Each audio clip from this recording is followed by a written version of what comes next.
And I'm going to finish the show today with one of my favorite topics. It's called assertiveness. And, when I look at being emotionally intelligent, it's, can I be assertive? And we too often confuse assertive with aggressive. And one of the challenges in being assertive is salespeople need to say what needs to be said.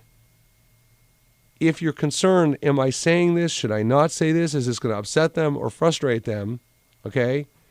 I would ask you, as long as you say it respectfully, with the right word choice and good body language and good tone, that's assertive behavior. There's always risk.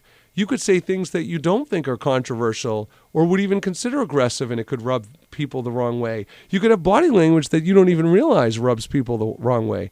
I mean, heck, let's just talk posture. If you're in a meeting and you're slouching, if you have your head on your elbow or something like that, that looks like that's rude. That could be conservative. That could be considered rude behavior. So understanding what assertive behavior is and knowing that you have three choices when you deal with people. You can be assertive, you can be aggressive, and you can be passive. Most salespeople, even if they have even a minor degree of emotional intelligence, know not to be aggressive. Most. But what you're trying to do is you're trying to stay in the middle. And what I find most salespeople fall into a bucket of being passive because they don't want to get rejected, because they don't want to hear news that they're assuming or expecting to hear, because they think the answer to a question is not going to be to their liking. And you know something? One formula for being assertive is we don't want maybes in sales. We want yeses and nos. Okay? And when you choose not to be assertive, you're more likely to get a maybe. You know why? Because people don't like giving you bad news.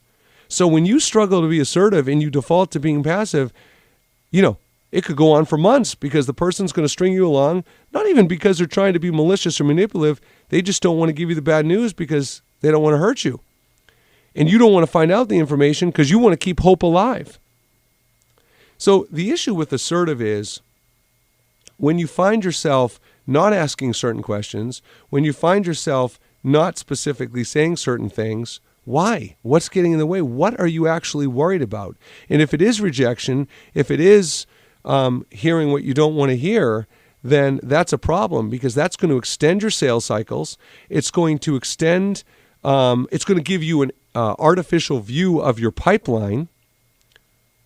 And so here's a quick note. So one of the things that's funny is very often I tell people, my own prospects and my own clients at the beginning of an interaction, I'll say, look, before we get started, I have a thick skin.